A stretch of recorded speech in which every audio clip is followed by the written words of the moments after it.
Hello and welcome to Diamond Dog for July 3rd. Happy 4th of July weekend. How is everyone doing? My name is Erik. And that guy to my right is the guy that the Schmidt character is based off of New Girl, David, aka Better DP21. David, how you doing today, my friend? I mean, couldn't be any better than that intro. Like, that's something. Dude, did you watch that show? Oh yeah, I watched that show. Dude, that show is so I don't sleep. I dove in, I started rewatching it. I fucking forgot how fucking good that fucking show is. Brandon, What is up, my friend? How you doing, my friend? Did you see the one? I was gonna introduce you as a panty hawk, but I thought you'd get pissed off by that. Did you see that episode? I want them all. When oh my gosh. It was like, are you just around looking around the dryer like a panty hawk? And then he pronounces coupons. We're not here to talk about probably the greatest TV show ever. We're here to talk about some MLB betting. We each have a couple bets. We have a plus 373 parlay. We'll rip a pack of cards. We're going to do some DFS lineup. Absolutely loaded. David, you fucking killed it last week. Brooms out for you, sweeping the board, my man. Yeah, so the pressure's on. So why don't you start us off? But there was a question I was going to ask you last week, and I'm going to ask you this week right now. All right. Is Bubba Chandler finally turning the corner and good? I think so. And it really sucks because I dropped him from my fantasy team when he was definitely at his low. But he has definitely turned it around. I don't know what kind of light bulb went off for him, but he's starting to pitch to his caliber. So, Pittsburgh, they got a nice little rotation right now. They got a top three, headed monster at the top of that with, Chandler, Skeens, and Ashcraft. And, they shouldn't be slept on at all. Dude, Ashcraft is nasty as fuck, dude. He's so nasty. Let's go ahead. Let's jump right into it. First bet, my friend, talk dirty. Yeah, so first bet on the board, I'm looking at Rays taking on the Astros here today. Tampa is grading as one of my strongest model sides on the board, even with the travel rest warning that I kind of have here because Astros got a day off yesterday. Rays had to finish their series, then travel. Rays are still my number one overall blended team quality ranking for today going into the series. They're backed by the number 2 offense and the number 2 overall bullpen.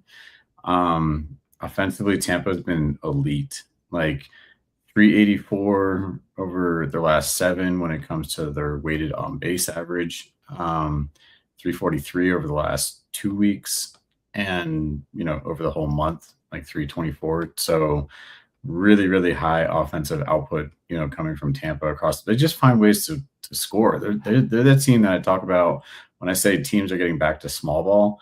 This is that team that knows how to put runs across the board because they literally get a man on base, steal, bunt, whatever the case, to move them into scoring position, and then they leave it up to the offense to move them in, to get them in from there. But that being said, the bullpen layer also favors Tampa here. The Rays relievers ranked number 2 with a really strong recent profile over the last week and 2 weeks. Houston pen is also pretty solid, but again, I'm showing 0 bullpen fatigue here, from Tampa coming off of their recent series here with KC. So, Houston had a little more heavier recent usage over this week to start the week here. So the starter layer is the only reason that I'm a little cautious with this play. Martinez doesn't grade as well. He's my number 25 overall pitcher, for today. But, the surface, form helps Ray's case because he's been much cleaner from a run prevention perspective, right? He posts pretty much a 3 ERA and a 1.1 whip. It's really where you like their numbers to be. When it comes to starting pitchers, anything above a 1.3 to 4 when it comes to their whip is you're in dangerous territory. But Arrighetti on the other side for Houston, he has a better underlying starter rank, only at number 18. He's not that much cleaner, but the surface numbers are actually really ugly for him. over his last couple starts, he has been posting a 1.8 whip. So really high in there. I mean, he's getting people on base, letting people on base at a pretty high clip here. Like I said, Tampa played Thursday night in KC before traveling here, so Houston gets a cleaner home setup for themselves. But again, the Rays have the better offense, the better bullpen, better team quality blend that I calculate for my rankings. And Erik Getty's recent ERA whip profile is a big red flag for me. So anyhow, looking at this, I love that. This is also why the books have this as a pick 'em here. I mean, you're getting minus 106, basically like saying, let's just take whichever team. It's a coin flip for the books. It's not a coin flip for me. From my edge here, I think I had this ranked somewhere as my ranking money line was like minus 190 for the Rays. So you got a huge, huge edge here. So anyway, in the Rays money line minus 106. So I did some pitcher research today. Okay. Last 4 starts. So what I did is I went back last 4 starts. So until the 8th of June, excuse me. Erik Getty, 9 ERA, 280 against batting average, 524 slugging percentage against. You mentioned his whip 1.57, 10.5 walk rate. Those aren't really flattering numbers. His fly. Yeah, and a 43.4% fly ball rate. So I mean that stuff is very worrisome. I was actually looking at this game too.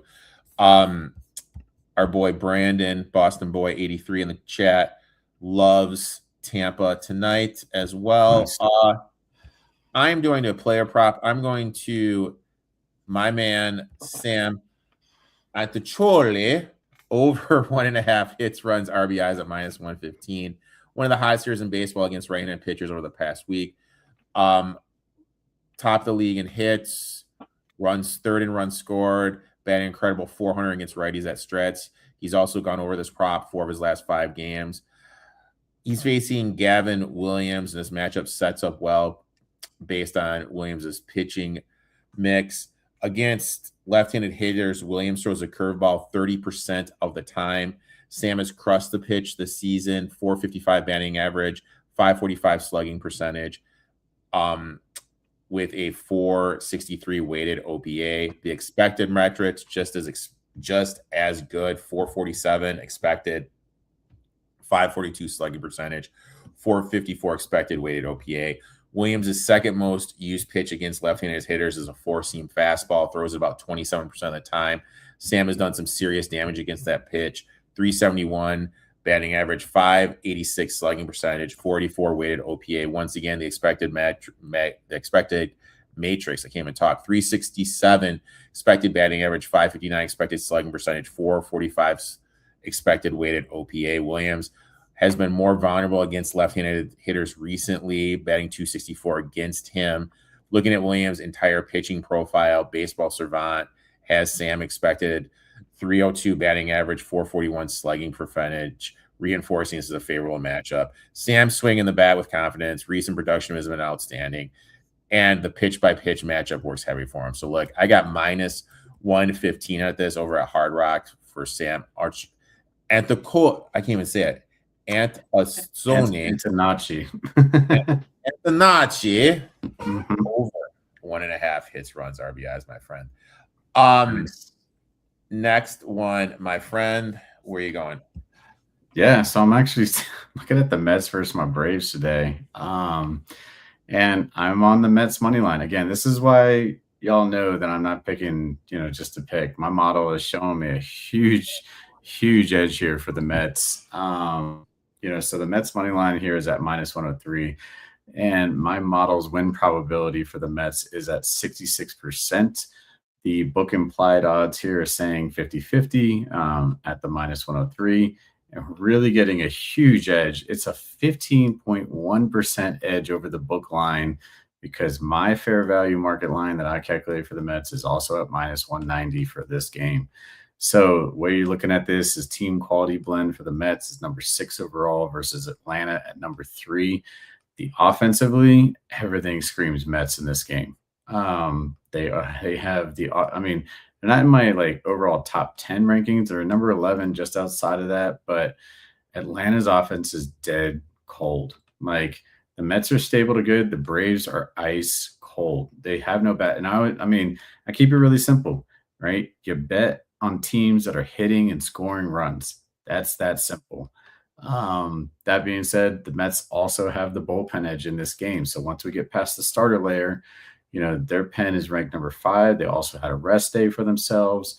Meanwhile, Atlanta yesterday, playing against St. Louis, gave up a lot of runs late to St. Louis.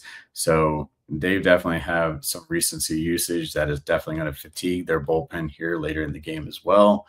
That being said, the Mets starter layer is also grading better. Christian Scott is my number 14 pitcher on the board today, going against Grant Holmes for Atlanta. Christian Scott over his last couple weeks for himself, 1.15 whip again. I know these numbers just sound almost identical to each other. Grant Holmes, nothing to slouch on, 1.04. So the starter layers are definitely there. But again, like I said, the offensive edge is all about the Mets today.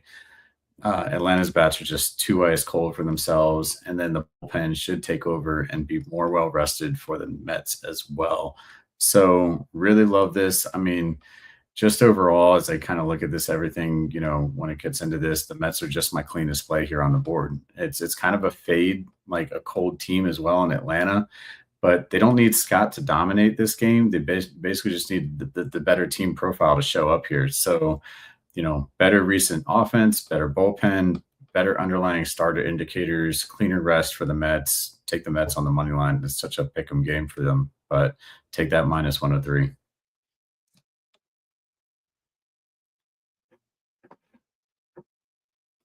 I don't hear you.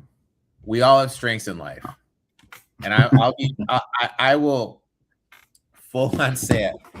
Not pronouncing names isn't my best thing in life. I suck at pronouncing names. I'll be the first one to admit I fucking suck at pronouncing names. Just wait till we get to the actual DFS lineup. that's when the real magic comes out. In the game to say I suck at pronouncing it. My next one, and this one starts probably in about an hour and a half from now. I'm going to go to the Washington Nationals here. -0.5, first 5, -111. Let's talk about Foster Griffin. Been an absolute cash cow first 5 spread line. 413, 53.4% ROI. Those kind of numbers are hard to ignore. Entering this game, he's been tremendous over his last 4 starts. 1.03 ERA, 194 batting average against, 223 on base percentage against, just a 265 slugging percentage against, and a 0.87 whip. You're looking at a pitcher that's been flat out dominant. Now, I know the Pirates have hit left-handed pitching well this season, but when a pitcher is producing at this level, consistently delivering profits on the first 5 spread line, I'm not overthinking it. I'm willing just to ride the hot hand. On the other hand, Mitch Keller gets the ball for Pittsburgh. While a season long first 5 numbers are impressive, when we look over the month of June, he's at negative 23% ROI on the first 5 spread line. Over his last 4 starts, 5.06 ERA. His opponents are hitting 274 against. And the main thing that sticks out to me is the wind's going to be blowing out. It's going to be 100 to 90, so it's going to be humid. And he has a hard hit rate of 50%. That's really alarming to me. I mentioned for June, I misspoke. It was a negative 24.8% ROI in the first 5. Offensively, Washington swinging the bats well against right-handed pitching over the past week. 6th in batting average, 12th in runs scored against righties. For the season, they've scored more runs against right-handed pitching than any other team in baseball, giving them another edge in this matchup. When you combine Griffin's dominant recent form with Keller's recent struggles, a Nationals offense that has been productive against right-handed pitching, I just like the Nationals to be leading after the first part of this game. So I'll take the Washington Nationals here -0.5 for the first 5. let's go ahead and shift our attention to your favorite part of the show, dude. I mean, this is what you live for, dude. Let me pull up the screen. We are going to be ripping a pack before we get this into our play of the thing. Let me see, it is freaking loading.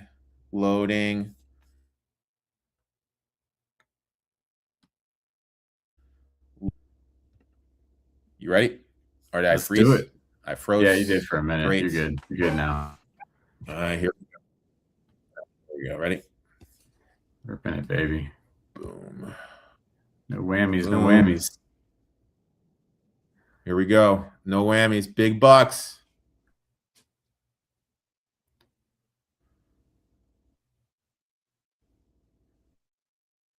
What's going on?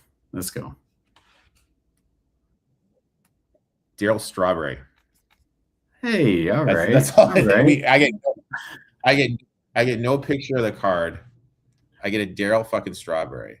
I don't hate that. So I don't think you're paying it back. Are you gonna pay it back? You gonna buy back? I don't know. I'm gonna do a little research. I wouldn't just dump that one right away. I think it was PSA 9. Is that right?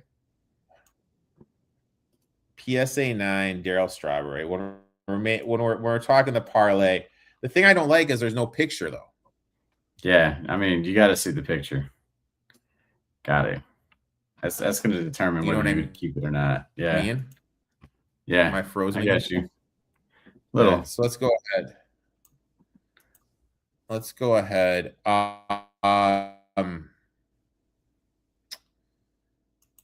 So my computer is being difficult right now.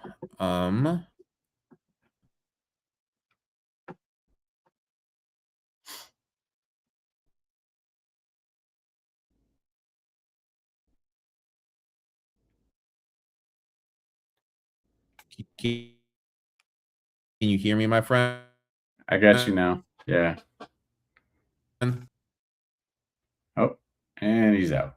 All right. Well, I can at least talk about the parlay play here and where we're kind of going with everything. So, when it comes down to this, my first leg, I'll start out with my leg of the parlay. So take the White Sox on the money line at plus 111 against the Guardians today. So the way that I'm looking at this is the model has a win probability of about 55% when it gets into this part for themselves. So book implied odds for today are about 47% because, again, they're go ahead with their money line about plus 111 for the White Sox.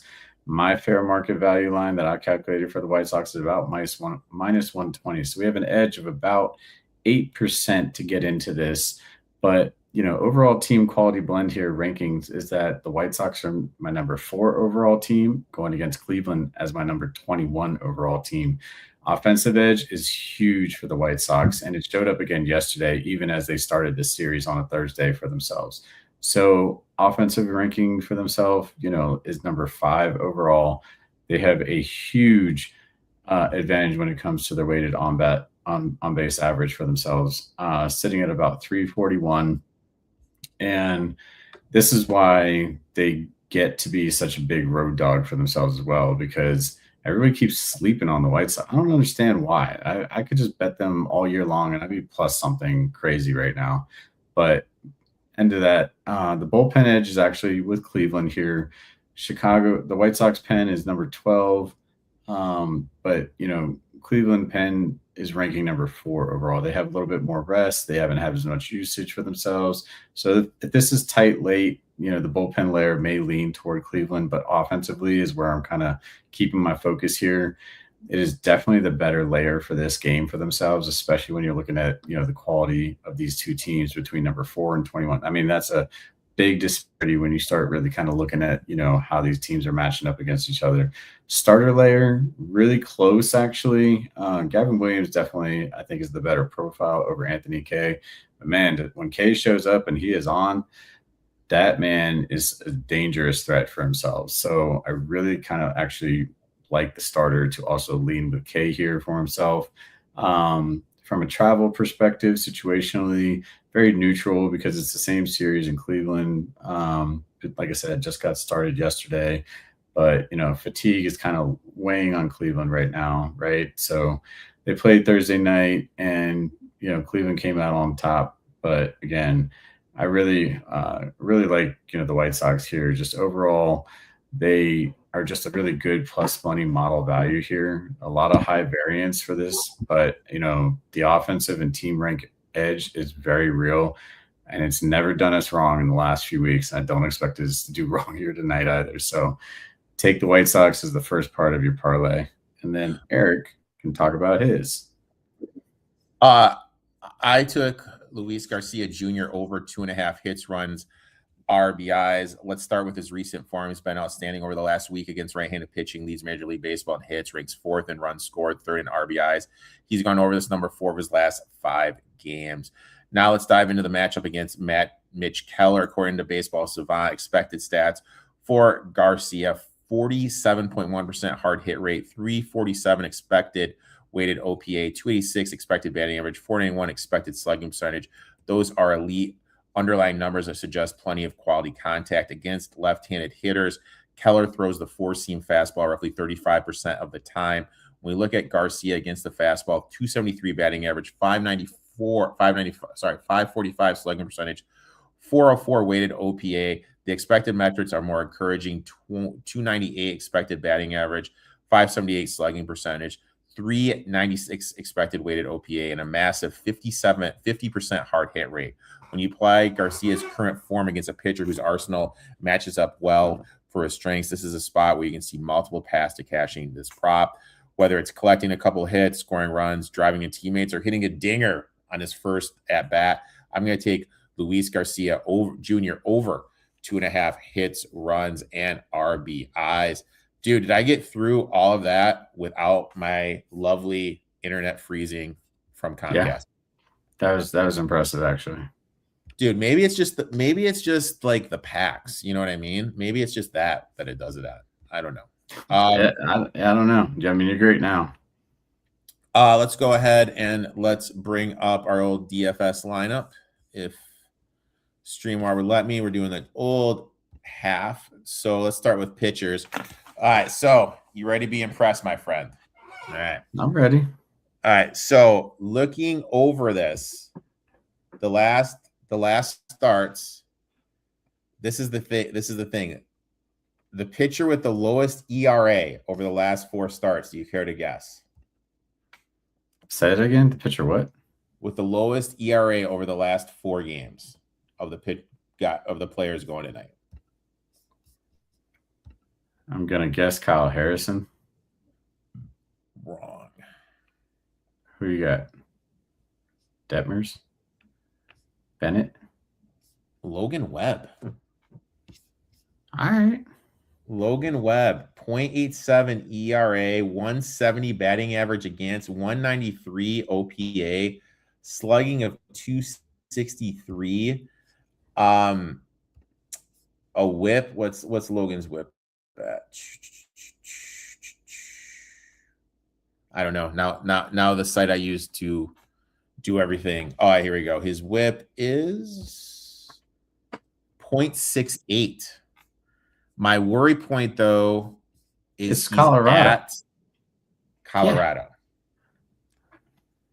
So then do we go to Detmers, 0.86 ERA over his last 4.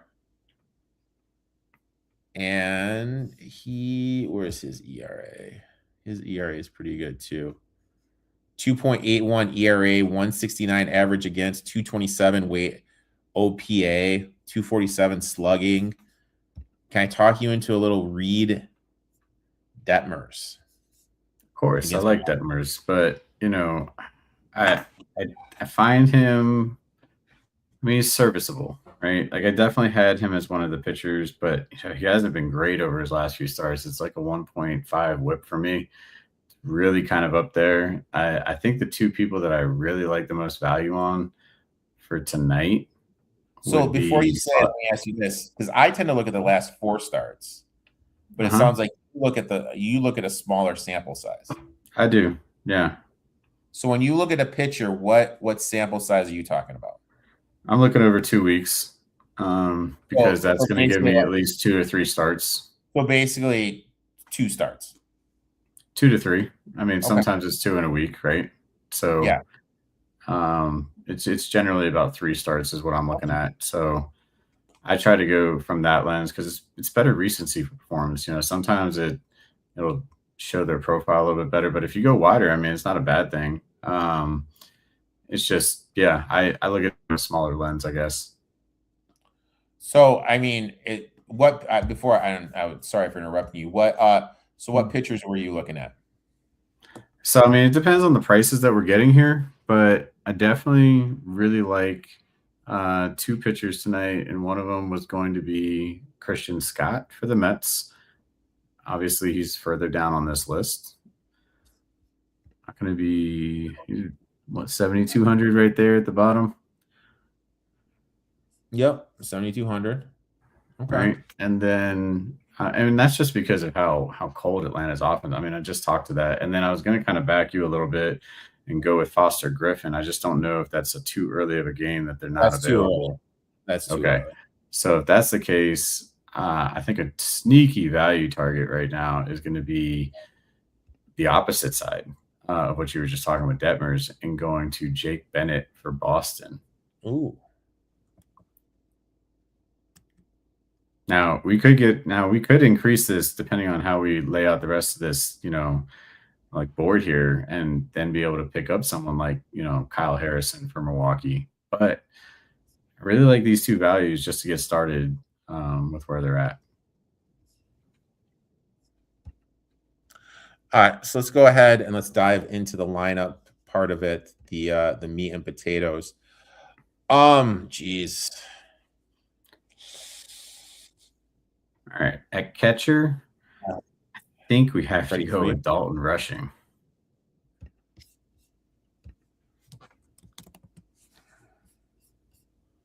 Okay, you like Dalton. He's been batting .381 over the last week.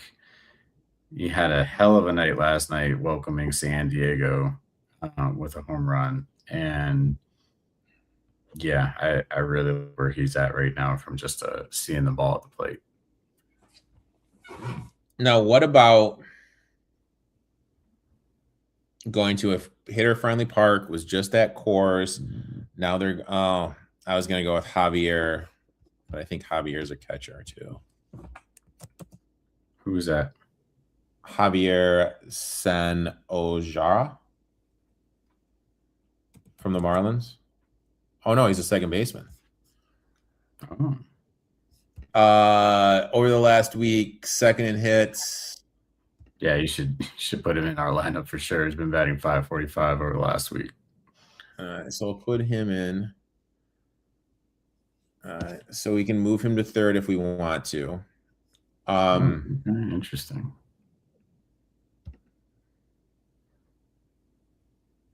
Now, I mean, I guess the elephant in the room is, do we want to play for Junior from the Marlins, who's just been crushing the ball? But I mean, he's at 6,000. I really feel that's just a little bit too much. Well, for Caminero? Yeah. Yeah, I mean, yeah, that's just a high profile name right there, and people are putting big money on him. Not saying he hasn't done well. Obviously, he's had 8 consecutive games with a home run or something this week. It was absolutely insane. Ezekiel Duran. Oh, I saw that. Yeah. For Texas, right? Is he not? What time? Which position does he qualify? Short? I would take him. He's been like a 400 hitter over the last week. Is Texas not on the board? Maybe not. I don't think Texas is on the board. I thought you pulled him up, but maybe. Are they off tonight? Yeah, Texas is off tonight. That's right. How are you off tonight? Oh, they play Detroit. Them and the Phillies, yeah. Freaking losers, I tell you. It's only 13 instead of 15 games. I can't even think of who the other two teams are right now. Detroit. Yeah, there you go.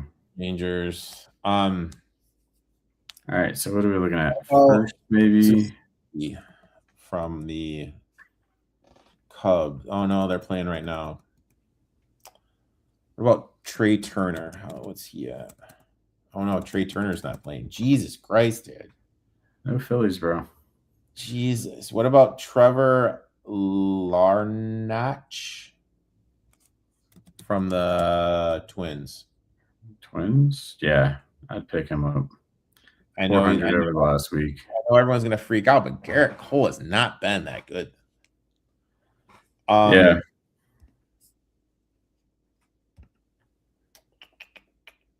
Yeah, just to back up what you're saying, he's got a 1.5 whip over the last week and 1.8, 1.9 over the last 2 weeks. Let's go to my boy Sam. Ben leadoff tonight against Williams. Sam the man. Oh, you got to. Sam on 400 hitter. Yeah, this guy. I mean, he's gonna crush in so many ways. What does that leave us? Short third. What's third looking like?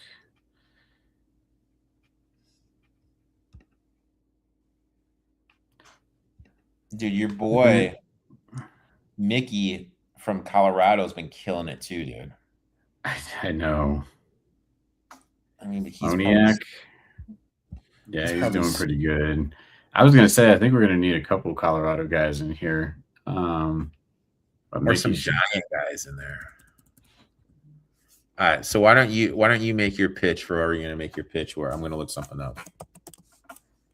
Well, I was gonna go Kyle Karras from the Rockies. He's been batting about 333 over the last week, couple home runs, 5 RBIs kind of guy. So I like him. Probably find a pretty good cheap price for him.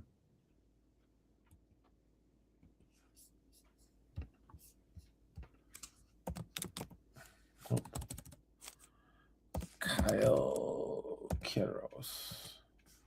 There you go. And boom. Against Logan Webb.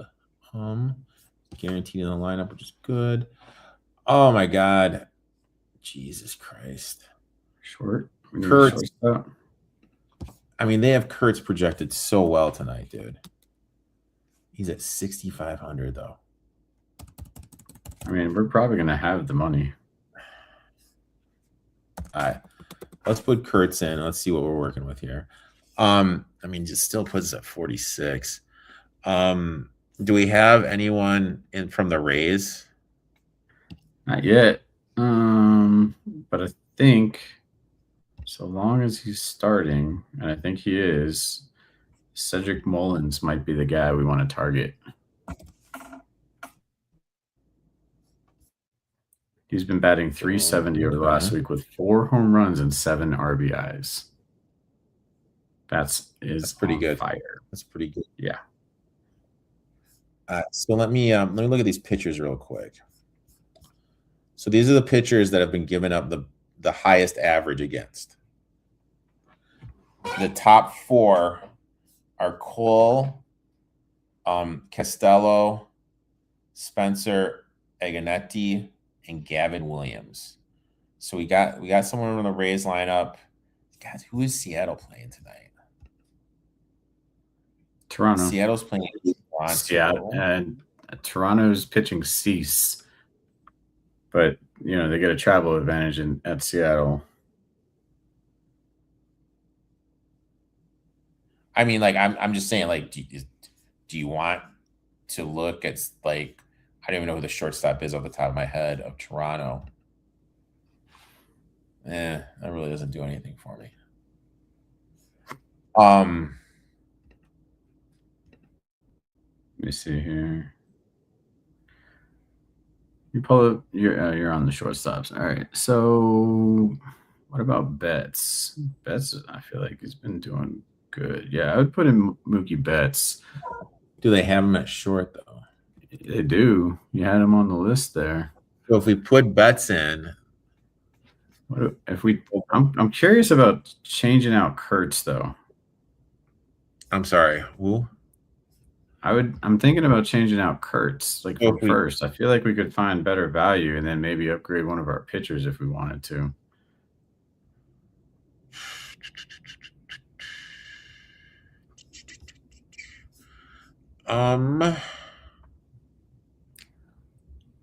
I mean, do we put in? Okay, give me a second here.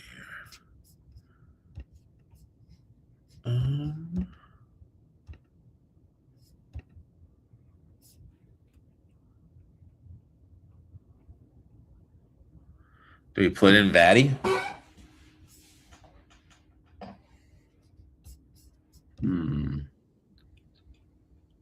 Vlad.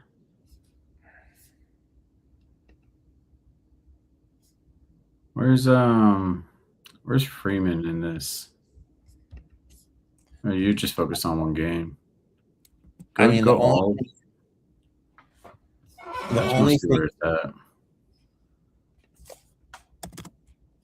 only thing is, if we put Freeman in, I mean, we're swimming in Dodgers, dude. Really? Because we have rushing and bets. Oh, let's see. Yeah, but it's the Padres. Like they're literally just, it's like an over game all over the board there. It's asking for runs. Like, so he's also batting 400 something. Like, well, if we put Freeman in, do you want to tilt and go someplace else at the catcher position? Not really. I think you're getting the value there, and like now we could probably upgrade one of our pitchers if we wanted to. So if we go to pitchers, like I was pretty good with Scott. I think Scott's a pretty good lock for tonight. Like, take Scott out. Using that word, but you know we're 9,700. I don't know. We could get Harris if you want to go up to Harris. Hell yeah, I would get him. Get him. You got to take Harrison. All right, so we're gonna go Scott, Harrison, Dalton rushing, Freeman. I can't even pronounce this guy's name. The second baseman for the Marlins, Sanjo, Carlo, God, dude, Karros, Betts, Trevo, Lanoch, Sam the Man, Archicole, and Cedric Mullins. That is our DFS lineup. David, big question, man. What's up, brother? Is it burger and fry? Is it burger? Is it hot dogs? Is it brats? What is your go-to for 4th of July, dude? And what is the cerveza in the hand? Ooh, okay. So it's definitely a burger and a beer. And I think I'm going to have to go with a Coors Banquet because I'm going to be at Coors Field for tomorrow night watching the fireworks go off. And I'm going to get a Rocky Dog along with the Coors Banquet because I've been to the Coors Brewery tour. And I'm telling you right now, I love the way they brew their beer. So what is a Rocky Dog? So Rocky Dog pretty much has, what is it? It's like it's got green chili. It usually has, onions, pickles, and the green chili is really what sets it off.